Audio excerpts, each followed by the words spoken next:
live on the internet, and I just completely ignored everyone in the room. It was like, oh, one person watching us on YouTube is here. Yeah. Oh, I've got on the camera here. I've got so many mics. I look like an album cover where someone's like, he's being pressed for comment. I think you're like RoboCop, and you're like a podcaster who was beaten up, and we repaired you. Like, we've got the technology. Let's make RoboShack. Yeah, I'm part man, part machine, all pod. My three chief. Try and take your head like that, because you look better on. There you go. Now we can see you. Just do it like that. Now it looks like I'm preaching a sermon. Thank you, everyone, for coming here. Thank you. No, but that sounded insincere, but I do actually mean it. Thank you for coming here. Actually, that's why church congregations are going down. Sarcastic vicars.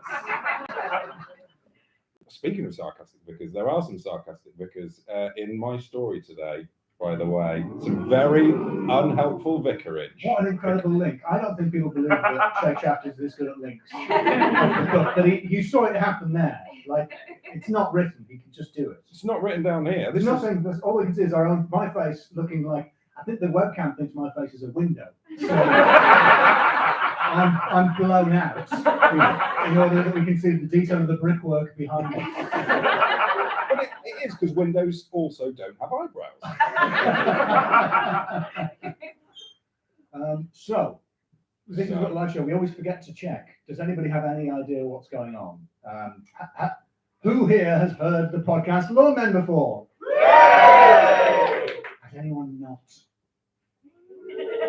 So they very politely raised their hands, right? By way of a woo, because we can't really see. Who has no idea what's happening right now?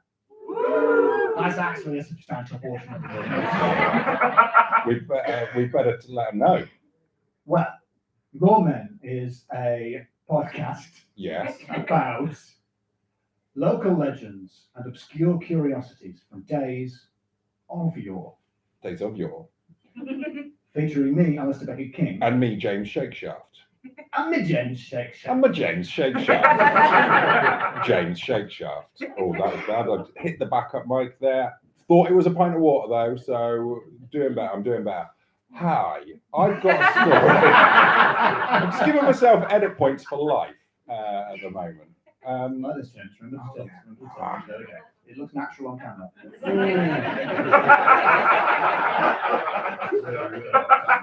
I look like a smug vicar in a local newspaper who's telling a story about his window. He's really chuffed that he got that stained glass cleaned. Get the stains right. That's a quite good joke. And you also look famously like something you would find in a stained glass window. Trying to do something vaguely New Testament-y, I just might move the camera around a little bit so we can see you a bit. Oh, that's nice. Yeah. And I'll just lean in here. Weird. Too close. Too close now. Well, welcome to Loremen Leicester 3. Loremen Leicester 3, Electric Boogaloo. Is this the third time we've done the Leicester? Yes, Festival? it is. First of all, we did it during the old events, the ongoing events. Yeah. And we did Black Annis. Oh, yeah. You remember Black Annis? Yes, she was good. She was all very scary. It was so scary. And that was where I got, and I've not held it against the audience, but I had the category "It's It" from the film It, and I got no points. It's that first time anyone ever got no points. Because what happens, for the three people that don't know the podcast, is we will tell each other folklore stories, and then we will judge them using our arbitrary scoring system at the end. And when it's a live show, we usually let the audience help. Yes. And they tend to be very harsh critics. Giving 0 points, for example, for when it was clearly It from the film It. I think not only was it a low scoring category, it was a terrible category title. It's It from Stephen King's It. It just does not trip off the tongue. No, it didn't, and it didn't work on multiple levels. And that was seen through by the audience. So you're very perceptive. I'll give you that. And then the next year, what did we do? We did it live, and we did Pamp's Place. Oh, with the magic shoes? The magic shoes of Pamp's Place. And I found in the edit, basing a whole story about something with so many plosives. Very difficult, very difficult. Yes. So I've picked everything. It's very smooth. Oh, it's not really sibilant, is it? We'll have to apply a de-esser in the edit now. It's going to be so soothing. That's nice. It's going to be one of the safest places to be. Could you have been doing that voice the whole time in the podcast? Yes. Oh, that's a shame. Welcome to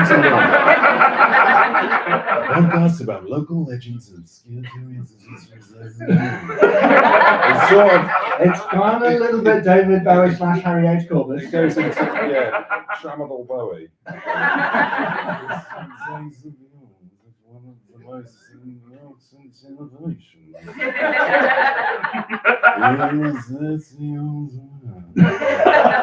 Right, but that's not what I'm here to talk about. I'm going to chill you guys. I'm going to chill you. Are you ready to be chilled, folks? James warned me on the train here that this is quite a spooky one. Ever so spooky. It's full of ghosts. It is thick with poltergeists. Are you ready? Yeah. I've got a triptych of tales. I'm going to paint a picture with my words. Wow. I'm going to paint 3 pictures with my words. So that's about 3,000 words worth of pictures. That's good value. That is great value. In today's economy, that's very reasonable. Yeah. Other podcasts are offering that. I don't think anyone is quantifying how many words they're going to use. I really hope I use that many words. I need to start. For a start, I need to find another word for words. Because I'm saying that too many times. I could have been using up extra words. Wait, does each word only count the first time it appears? I think so, yeah. I think at 3,000 words, I've definitely blathered that much in just talking about plosives. The podcast isn't always like this. I'm going to get started with tale number 1, aka picture number 1, the haunted bookshop. That's the sort of noise you would hear in a haunted bookshop. You might hear a book's being thrown. Oh, those are that was books. a really good impression. No, you know, old bookshops and the molds. You know, the downstairs of a bookshop is always like, oh, this is great, but it doesn't smell great. Yeah, I'm a little worried. I wouldn't want to spend too much time in that area, and I'd be worried about my lungs. Yeah. But I'm going to take you to, by the medium of picture painted word. Okay, so imagine we're in Uppingham, which is technically in Rutland.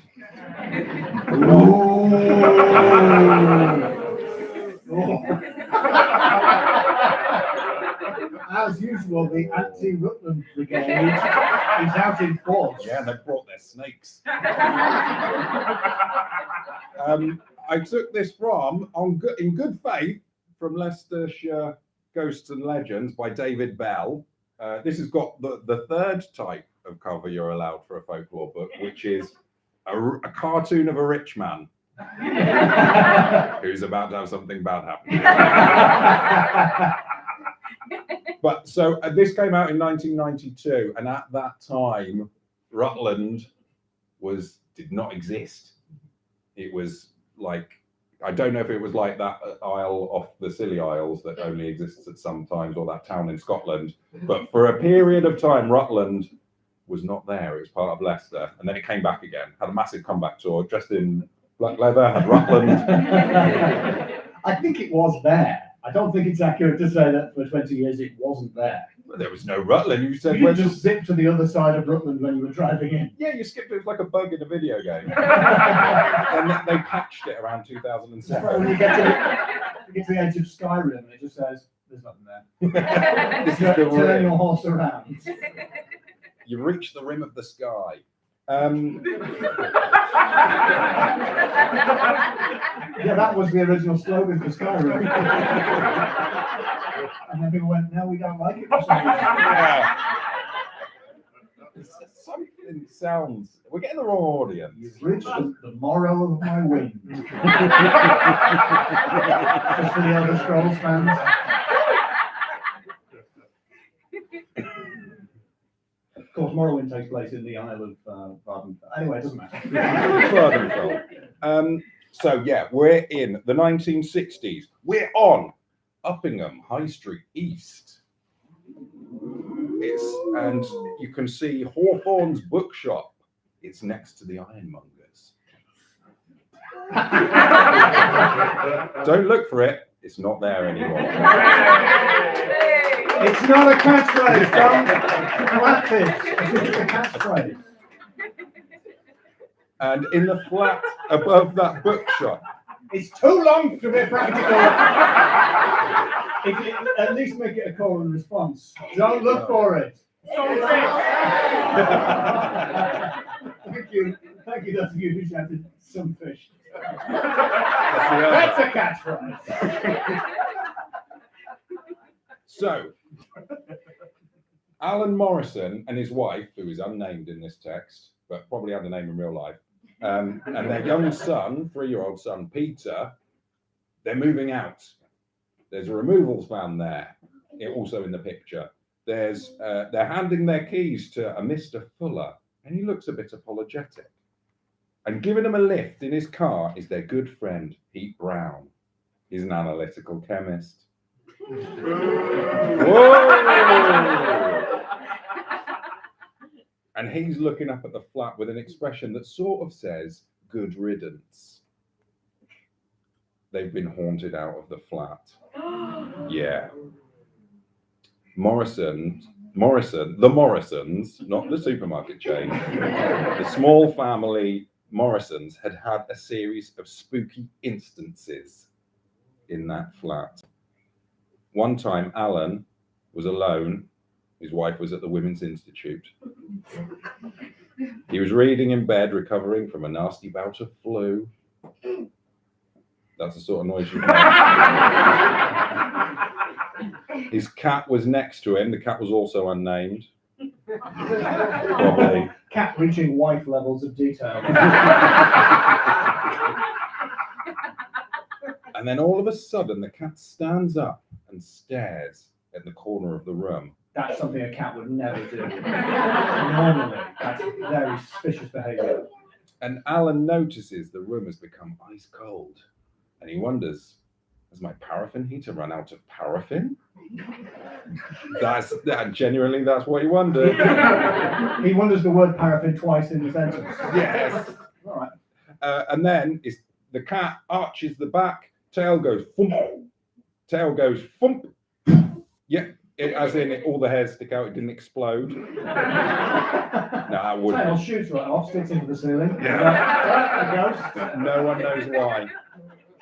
No, it just puffed up like a cat's tail does when it's scared of something. And ghosts are present. Yes. And Al realizes the room's gone really, really quiet. It's only 9 o'clock at night. He's on High Street East of Uppingham. Can't even hear the ironmongers. No. Normally there'd be clangs and bangs. They'd be doing the night ironmonging. You can't hear, there's a pub right there. You can't hear that noise. It's strangely silent. And this lasted for about 5 minutes. Then everything returned to normal. That happened to me once. Everything returned to normal. No, everything went quiet on the street once. Have I not mentioned it on the podcast before? No. Is that the mist I was walking. incident? No, it was not when I got lost in the mist and frightened a postman. We don't need to go into that again. For legal reasons. I loomed at him. No, I was walking to a gig in North London and I realised I could hear a man right down the street talking on his mobile phone because it was the only sound. Like, you know, between a city, there's no traffic, no wind, no birds, nothing. It was completely silent. And when he stopped talking, completely silent. It lasted about 10 minutes. It must have just been the lack of wind. I don't know. It was really sinister. Just sometimes things get quiet, I guess. Yeah. I used to find that when I did stand-up comedy. But yes, everything returned to normal. And his wife came back from a WI incident. That's not the right word. A wincident. No, she For the returned. benefit of the camera, James winced off camera. There you go. That's a wincident. The wife came back from the WI, and as it says in the book, she did not like the story and asked him to not talk about it. I don't know if that's spooky. We've had some reviews like that. The podcast. And then a few weeks later, Peter, the 3-year-old child. Peter. I popped again. I have picked a peck of plosives on this story. I've got 2 Petes in this story for a start. I didn't think it through. But the 3-year-old Peter. Peter. He was so Peter, they named him Peter. He was casually chatting with his mum. You laugh now, you're going to be chilled in a second. For the benefit of the newcomers, usually we just say the word Peter for 6 or 7 minutes in the podcast. Yeah, and then it tends to peter out.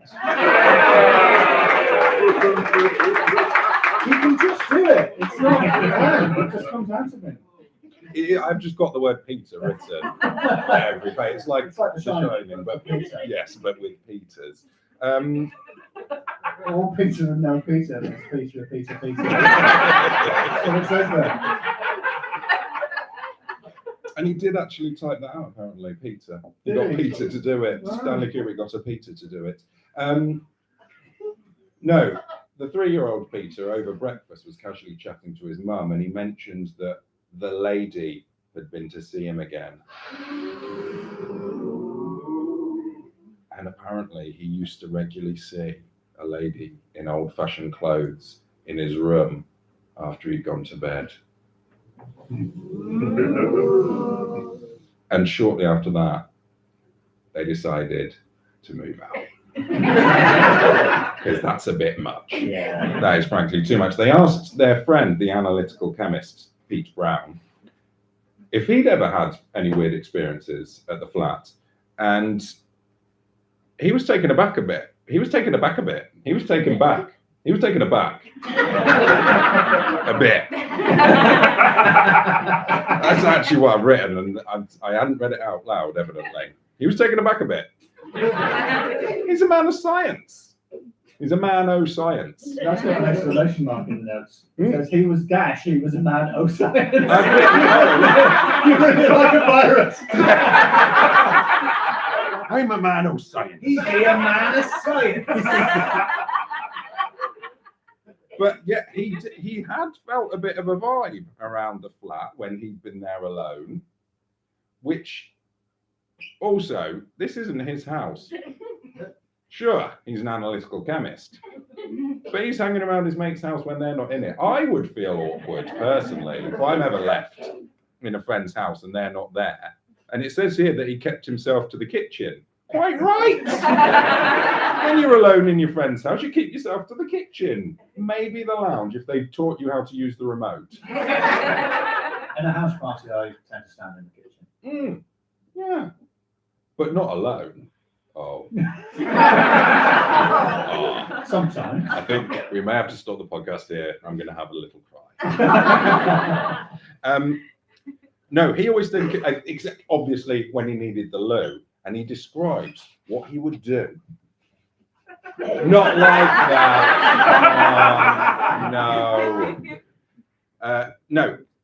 Peter says, if I had need to visit the toilet, that is a man of science way of talking, What isn't it? decade was he writing in? This is the early 1960s. In the 1960s, if I had need to visit the toilet. If I need to visit the toilet, Why is he writing it like Winston Churchill would? I'm an analytical chemist. Yeah. I will perform a ritual. What? It's not that much of a ritual, as it turns out. He's building his part up, old Pete Brown. He would open the passage door, dive through. Wait a minute.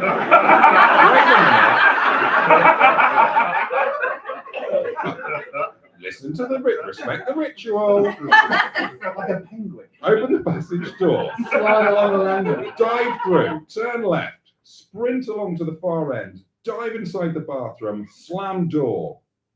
I repeated this in reverse on my return. That's the analysis there. Diving backwards. Flinging himself. Like literally feet first as well. Yeah. So he used to get freaked out by the flat. And they asked their landlord, Mr. Fuller, when they were leaving, they asked if anyone had heard anything about there being a sort of a spooky lady in the kids' room. And the landlord was not surprised. He'd had 3 tenants in 2 years who'd all moved out because of this grey lady. I think first of all, he needs to check for a gas leak. And apparently the original family that lived there, the Hawthorns of the booksellers, don't look for it. If you're going to do it all together. I appreciate a lot of you not doing it. Deliberately sabotaging the attempted catchphrase. And their son would never go into the rooms on the first floor unless accompanied, because he was so scared. I don't know if that will have come out in the recording. I sound like a trapdoor creak. A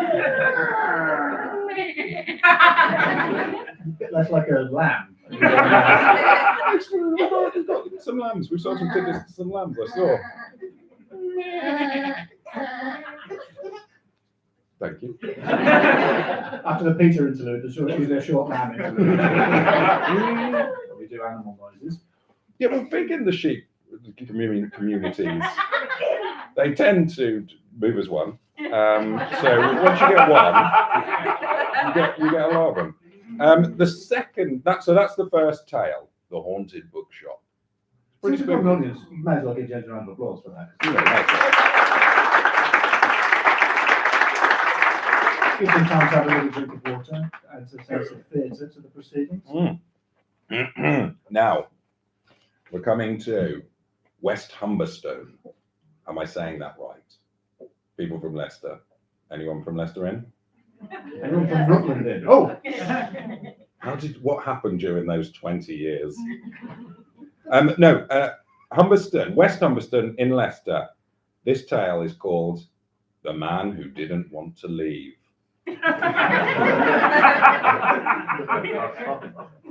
Bearing in mind I'm going to be telling the ghost story, that should have been more scary, less laughable. It makes the place sound nice, though. That's the problem with it as a title. Oh, I don't want to leave. Yeah. So, allow me to paint another picture with my words.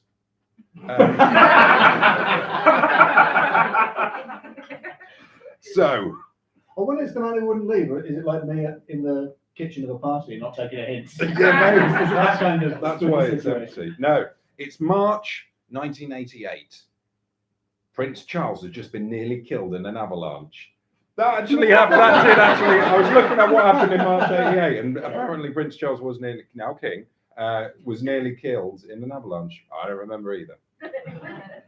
Also. Sorry, I'm just really amused by the fact that he nearly died, and literally none of us know that happened. Not one of us has heard about that. What else happened in March '88? Well, I don't need to tell you, Alistair, that Macho Man Randy Savage won WrestleMania 4. Oh yeah! And he's here tonight. Macho Man Randy Savage. Randy Man Macho Savage. It's just Savage Man Randy Macho. I mean, that name works in any order. I give myself. It's like a Japanese video game. It's just 3 words. 4. It's 4 now. Macho Man Randy Savage. You're right. You got me there. Unless Macho Man is one word, jury's out. Don't know. Does that count towards my 3,000? We'll never know. So in this picture, we're looking at a red brick semi. And Keith, it's a type of house. It's not, you can't even really visualize what you were visualizing. Now I can. Yeah, it does make sense, actually, to be fair. Yes. Keith and Elsie Kimberley are moving in with Samantha, their spaniel. The spaniel's got more detail than the wife in the last story. So they're moving it, and they're happy. And up in the sky, in a cloud, there's a bungalow. What? It's not a very good picture that I'm painting. It's like one of them. Like in Pixar's Up. No, this is more like, you know, those pictures of like a wolf howling at the moon, and then in the moon there's another wolf. Yeah. That's the sort of picture I'm painting here. It's not very good. So there's a red brick house. The Elsie and Keith moving in with the dog Samantha, and up in the sky is a cloud, and in that cloud is a bungalow, and in that bungalow is a man. Oh, the bungalow's in Netherall. I wrote it down, so I have to tell you. And that man is the previous owner, and he's referred to as Tom Martin. I don't think that's his real name. And he is looking out the window of his bungalow, and he does not look happy. Is it because he's in the clouds? It's because he's in a bungalow in Netherall, and he used to live in this red brick semi. Right, I see. Okay. But is the bungalow on the ground, James, like a normal bungalow? Oh, in real life, it's this for the purpose of the picture that I'm painting. Right. I'm just trying to give you it's like the Jesus with the heart knocking on the door of the tree one. It's not what actually happened. Jesus didn't really knock on the door of a tree. It's just an idea. Does anyone know what James is talking about? You know the picture of the Jesus with the heart, and he's Why does he knocking go on the into a door tree? of the tree. Like Peter Pan's house. I think it was a crossover of Jesus. The church that I went to, they made some of their own media, and it was Jesus in Peter Parable Pan. of Jesus going into a tree. That never happened. It's the one where he's got the heart and he's knocking on the door. You know, Jesus knocking on the door. You not seen the picture of Jesus knocking on the door? There's a famous one of like, I did come to your house. You know, when Jesus pranks that guy. What is that? The guy that lives on the beach? Jesus rings the guy up and says, "I'm coming around your house. You better lay on a good spread because I'm Jesus." And the guy goes, "No problem." And then that horrible poor person knocks on the door and says, "Can I come in?" And the man goes, "No, I'm waiting for Jesus." Kicks him. And he scurries away, and that happens 9 times or something. And then Jesus arrives and he's like, "You're Jesus," and he's like, "No, that was me in disguise, like Jeremy Beadle." Did he have a fake beard over his actual He had a beard? fake beard over his beard. So it's like Jeremy Beadle, but instead of finding out your car wasn't crushed, you go to hell. Oh, that Jesus was such a prankster. Yeah.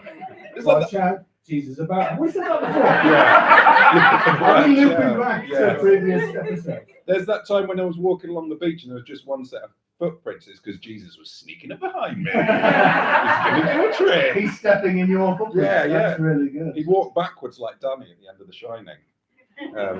Jesus, I'm running out of mail. I'm trying to catch Jesus. This is all spin-off. Right, but anyway, back to March '88. March to June are later described as the only time that Keith and Elsie, presumably also Samantha, were happy in the house. In June, Tom Martin, the man who is figuratively in a bungalow in a cloud, but in real life in a bungalow on a street, became ill. He slipped into a coma, and he actually died in July. Right? And it was in June, when Tom was in that coma, that the hauntings began. Yes. At first, it was just sounds, starting in the front bedroom, bangs on doors, loud footsteps in the bedroom going up and down the stairs. Samantha, the dog, would growl and cry like a door and paw at the ground while staring at a corner of the room. That doesn't come off as well on Doesn't come off as audio. well on audio. I was trying to do that, a small dog bulgy-eyed stare, where they manage to stare Mm. in different directions. But in one corner, but 2 walls. Yeah, it's a 6-sided room. And the neighbour said that Tom used to love sitting in that chair in the corner of the bedroom, which sounds weird. Yeah, weird thing to say. How much did you like sitting in a chair? In his own That is bedroom. notable. Yeah. But I've got loads of chairs that I sit in regularly. I don't think anyone would say, "Oh, he likes sitting in that chair." And your neighbour as well. How does your neighbour know when you're sitting in a chair in your bedroom and whether you like it or not? I don't sit in a chair in my bedroom anyway. I sit on the bed. Right? Yeah.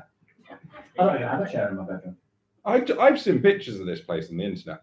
It's either a very small bed or a very small chair. What a weird guy. He's got a bed there and he's just sitting on a tiny little child's stool in the corner of his bedroom. He must Just laughing. like it. He must really like I it. like it so much. And Now, one of the dogs like, what the heck is going on? and these noises got so bad that Keith and Elsie had to start sleeping downstairs. It was that bad. They moved out of their own front bedroom. And they like sleeping in that bed. Yeah, they do it every night. They do it for upwards of 6 hours. One night they had a big crash, as if the house had been hit by a lorry. It had not been hit by a lorry. They went into that front bedroom and a portable radio had been thrown 4 feet.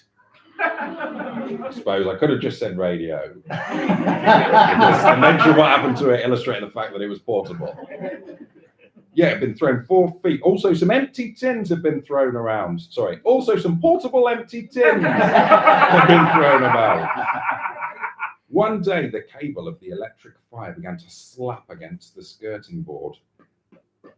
That's good. That's, again, a very damp. Yeah. That sounds Just had dangerous. some water, I'm afraid. There's some residual tap water in my mouth.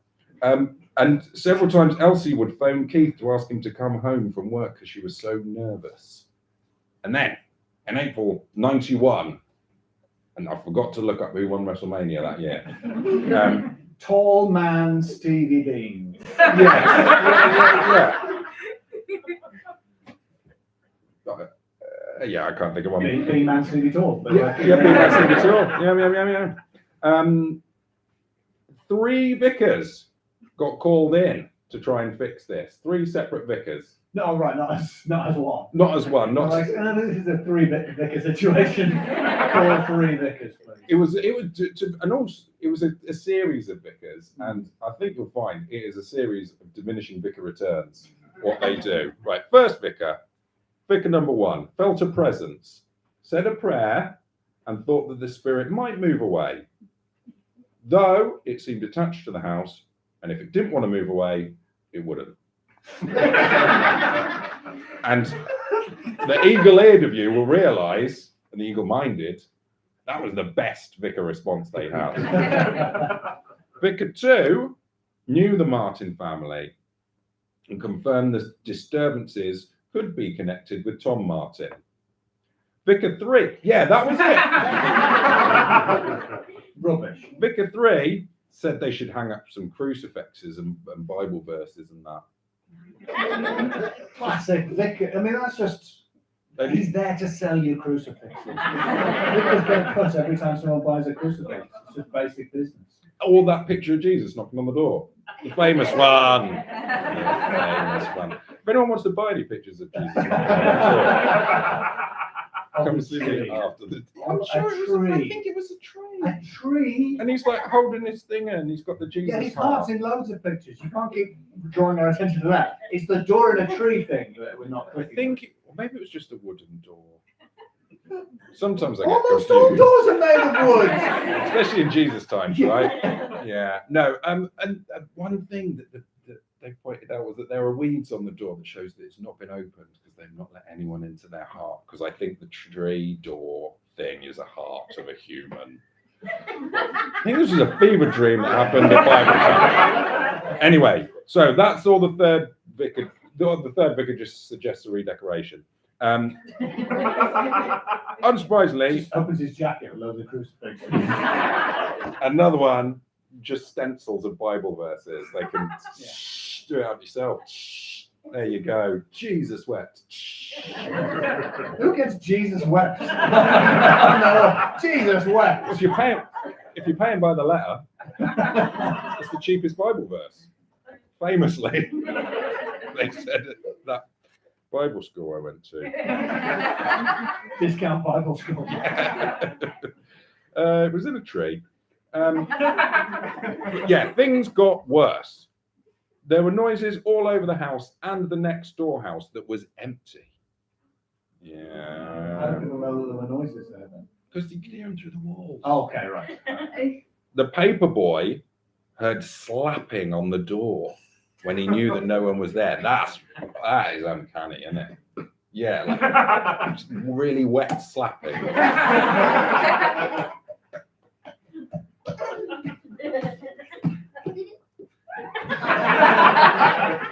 that a drip? Is it a drip coming from the attic? Yeah. They've also got a leak. That's not in the book. But. Some really wet noises going on.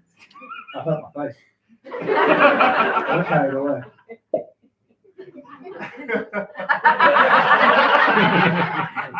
What a multi-talented person you are. That wasn't even from mime school. Newcomers James went to mime school. I'll mention it. That's Don't the sound worry. of 12 people not being surprised. And yeah, the police were even called about the noises next door, and the police checked the door was locked. No one was there. Okay, Sorry, James, I just need to adjust my mic again. fair enough. So far, so pipes, wet pipes as well, as we found. But they started to see some visual manifestations. They started to see a strange white shape. Oh, that was a pop, wasn't it? I think that's me, actually. That was my Oh, was it? Oh, okay, sorry. We said strange white shape, and I suddenly sort of tensed up. They started to see a strange white shape. There's just no detail in my face on that camera there. It was like your face. It was a shiny mist, like exhaled cigarette smoke, but with silver flashes in it, like a window. I've got an account of it here. Now,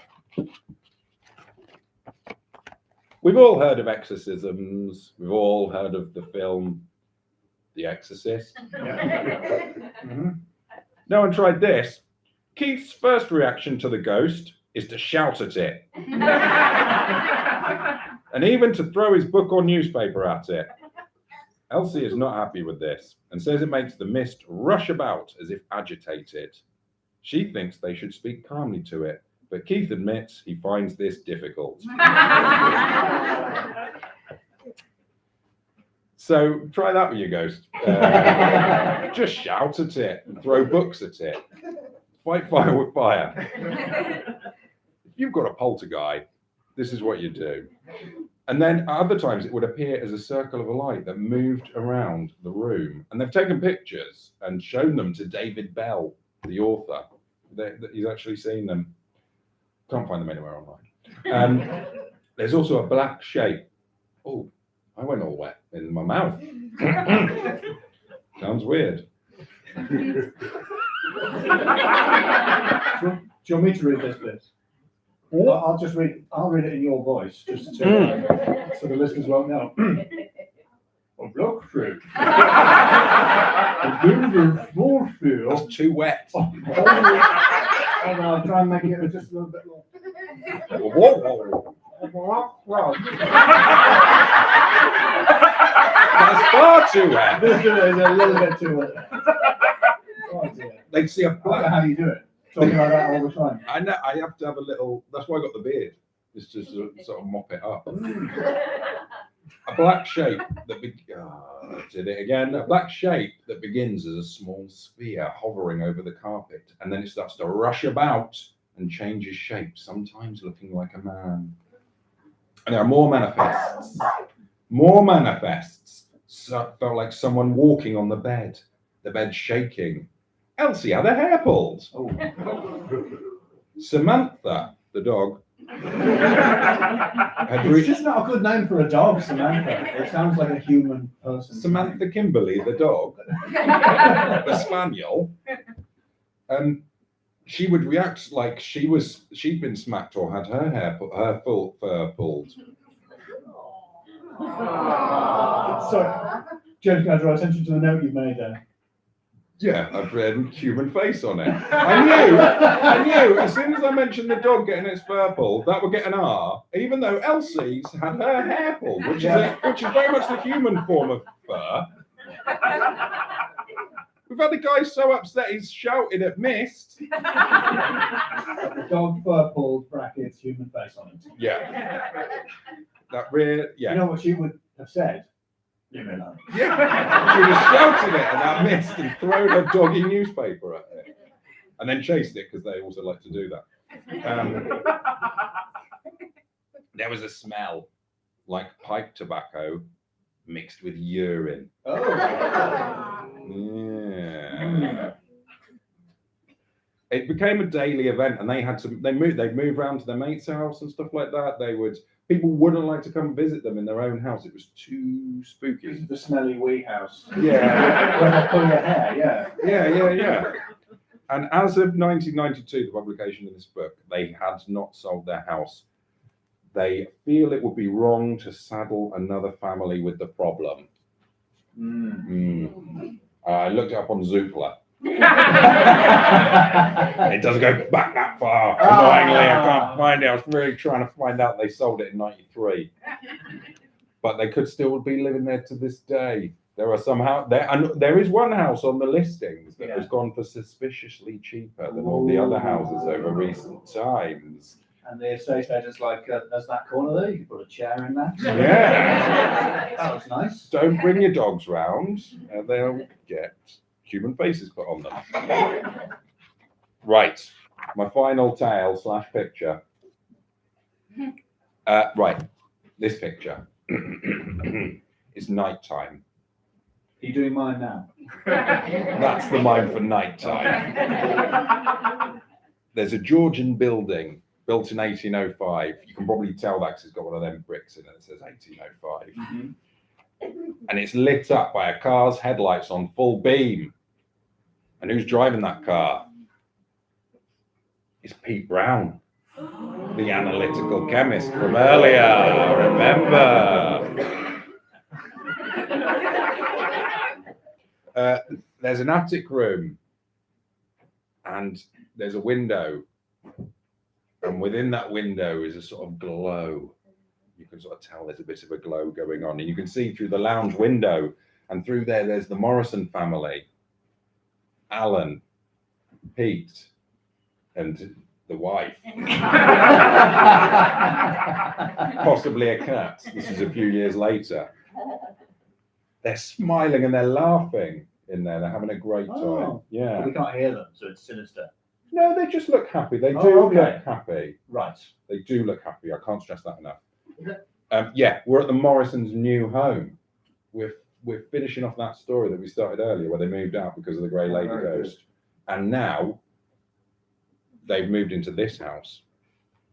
They've settled in. It's the village of Aston, also Rutland. Sorry. And it's this Georgian building owned by the Honourable George Finch. And Pete Brown and his wife, also unnamed, have come to visit. And Pete felt fine. He didn't feel any of the unease he had at the last place. But his wife, at 2 a.m. on a summer night in 1966, England may have just won the World Cup. And what about WrestleMania? Don't know. Success in 1966. I bet they did WrestleMania in really long shorts back then. And they probably all had second jobs, like doing bread. Yeah. But, Black cap. well, no, because WrestleMania 4 was in 88. So unless they did it on a... Is it not every 6 years WrestleMania? I don't know, maybe it's every leap week or something. At 2 a.m., Mrs. Pete Brown shakes Pete Brown awake. She's terrified. She is in a state of terror. She's normally tough and no nonsense and has no belief in the supernatural, but she has seen a shining white shape like a man in a white cloak. And the next morning, Pete breaks it to the Morrisons. Your new house is haunted as well, guys. Thought you're moving away, but this one's haunted as well. And Alan's like, no, it must just be the light from when the car comes up the hill and goes around the corner, the light goes in the room. It must just be that. And they point out that the spectre wasn't moving. And even that night, Pete goes and gets in his car and drives up the route to prove that it wouldn't have been like that. That seems a bit much, Pete. They're trying to enjoy their new life. But thanks to the angle of the car and the hedge and whatnot, it definitely couldn't have been that. And I mean, at this point, it sounds a bit like a family being harassed by an analytical case. I think so.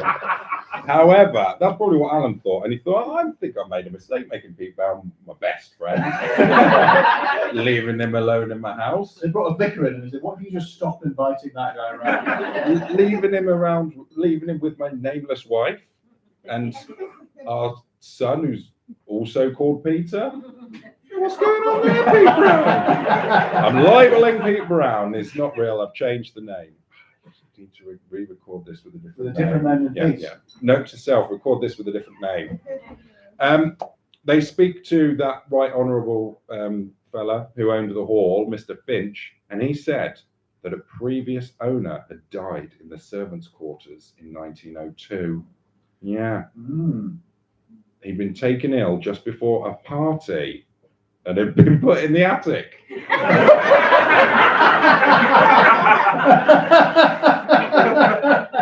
Just like a Christmas tree. Yeah. And the Christmas lights were just bundling away. Sorry, I'll just read the exact quote.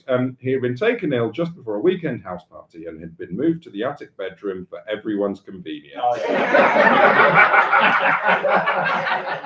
Next sentence, he'd died there 2 days later. Not everyone's convenience, is it?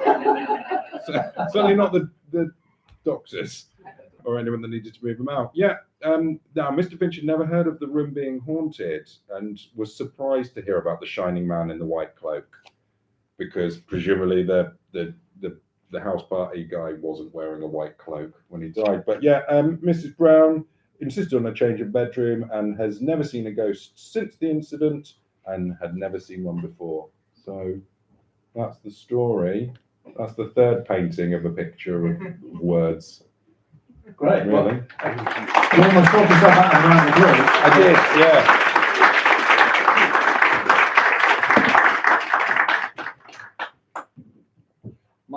My microphone just keeps Oh. sliding back down. So we're going to need a chat-a-gree. You're the chat in real life. So Yeah, have a little sorry, think. the actual chat in the live stream. You're not part of this. We can't. Oh, it's drifting down again.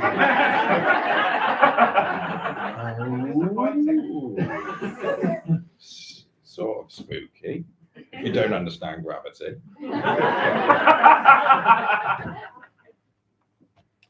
Is there an analytical chemist in the house? That might just get us to the end of the recording. How long have we got? I don't know. Have you tried shouting at it? We've got 10 minutes. Yes. Yeah. So it's time for the scores. Those It were is time. three great stories. Well done, James. 3 great word paintings. Yeah. I really hope word paintings that are paintings for words catches on as the way you describe your stories. Yeah, I think so. It's catching on better than my catchphrase, I think. Which is less a painting and more just like a little doodle of someone crying now. Anyway. 10 minutes So, left. We've got 10 minutes left. yeah. So, category 1. I'm going to go with supernatural because that's got to be the scariest tale to date. I think it was so dense with ghosts, Mm. and we know Thick that with them. ghosts and the supernatural are virtually synonymous. Mm-hmm. I think it's probably a 4 or a 5. I'm going to put it by way of whoops and cheers to the room. Who thinks it's a 4 out of 5? That's quite bad. So they may think it's a 3. But let's find out who thinks it's a 5 out of 5. And You're who right. thinks it's a 3. One cruel person is 5 out of 5 for supernatural. Well done. Excellent. Quite They are right. so much more on board than now when I tell stories. This is wow. The second category is names. Names. Mm. In my experience, wives usually have them. More often than not. So I'm thinking it's low. Have you got anything that can make up for the fact that that woman's name wasn't it? But we did know the dog's name. Samantha. Samantha the dog. It's such a bad name for a dog. whilst that wife didn't have a name, Yeah. Elsie Keith Kimberly, their surname was Kimberly, that could be an extra name. But then Mrs. Brown didn't have a name. She was just Mrs. Pete Brown. And there were two Petes, because there was Pete and then there was Peter. Yeah. The 3-year-old Peter. From that bit when I said Peter for an hour. Who thinks it's 1 out of 5? Come on, at least one per Peter in the story, not 1,000. 2 out of 5. Uppingham is the name of the town and what I want you to do to the score.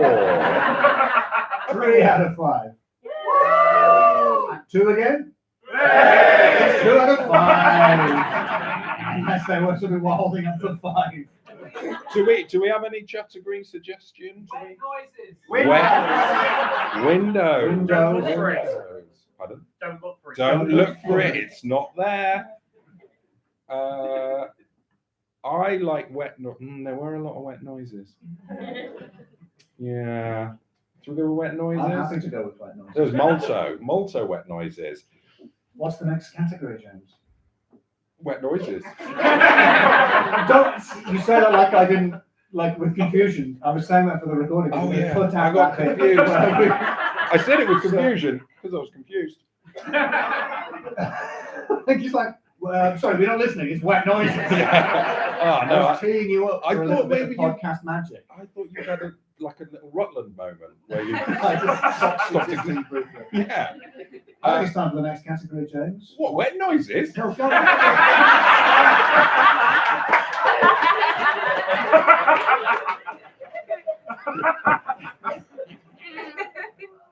So what's the category suggested by the audience? Today it's wet noises. It's not a wet horse clip-clopping. Yeah, I mean, I know I made a lot of wet noises this episode. I also find them really horrible in the edit. So who knows if they'll make it in the edit? Maybe it was just for you folks at home and you people watching. I think it was pretty wet and disgusting. It's definitely disgusting. I There is nothing inherently wet about a radio flying 4 feet, unfortunately. Yeah, that's true. Okay, well, as the chair auctioneer, I'm going to start at the bidding at a 3. Complete silence. Wow. Now, do I now have to lower? Because that's how we work in an auction. I have to. But I'm going to go up in this topsy-turvy reverse auction situation. Do I hear 4? Yeah, that's 4 for wet noises. And do I hear a moist old 5? It's like a wave of sound crashing onto the us. spittle is landing on us. They're actually saying it really wetly. It's a really wet. It's a sodden 5. It's satched, as we would say in the northeast. You Satched. would? Absolutely satched. Oh, it's absolutely satched. That was me saying that for the point of the recording. That was me, James. Yeah, the listener won't be able to tell that a Geordie didn't just Pop tumble in. in, And what pop during out of a sack of coal. also a wet sack of coal. I'm absolutely satched with coal dust. Anyway, Spent a little bit of time in India. Worked over there for a few years. final category is Let It Lie, Peter. He should have let it lie. He should have let it lie. The main thrust of this argument is the Morrisons settled down into their new house that doesn't have a ghost in it, and they've given you an explanation for why your wife thought she saw a ghost. Mm-hmm.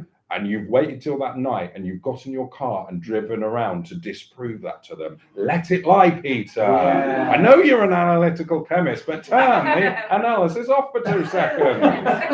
You want to stay friends with the Morrisons? I don't know. As the Scully of our as the hot ginger one in this podcast, I sort of sympathise with the hard-bitten skeptic No way, he wasn't a skeptic. He thought it was ghosts.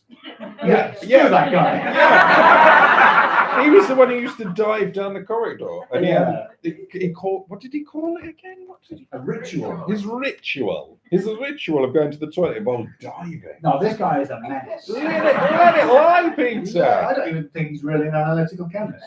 I think if you don't like being alone in your friend's house, don't be alone in your friend's house. It's very curable. Yeah, all right. So I think it's a high one. So I'm going to start the voting. Start the auction at 3. Start the Do I hear noises. 3? It's just the noises. No sound. No, 3. It's almost spookily. Start the ritual. Begin the ritual. Do I hear an eldritch 4? James, it could be. Oh, this is so tense. It's either going to be 5 or they're all going to get in their cars and drive around with high beams on to prove me wrong. So let it lie, Peter. Do I hear 2? Nothing. It's all or nothing. I've never been this excited during the Is it 5 out of 5? Yes! All right, that's completely blasting the recording. Could you do that again, less enthusiastically? Nice. Excellent. Thank you very much. 5 out of 5. What a high score. That is a very generous crowd we've got. They're a very discerning crowd. Yeah. Apart from within the realm of It from Stephen King's It, which I nearly put in as a joke category just to get my revenge. And I also would just like a quick shout out and full respect to the person who about 40 minutes in just left. They're like, it's not getting better, is it? They were. It's going to continue like this to the end. And like, no, actually, it's going to have the scores. Actually, Alistair, no one left. That was just the headlights of a car.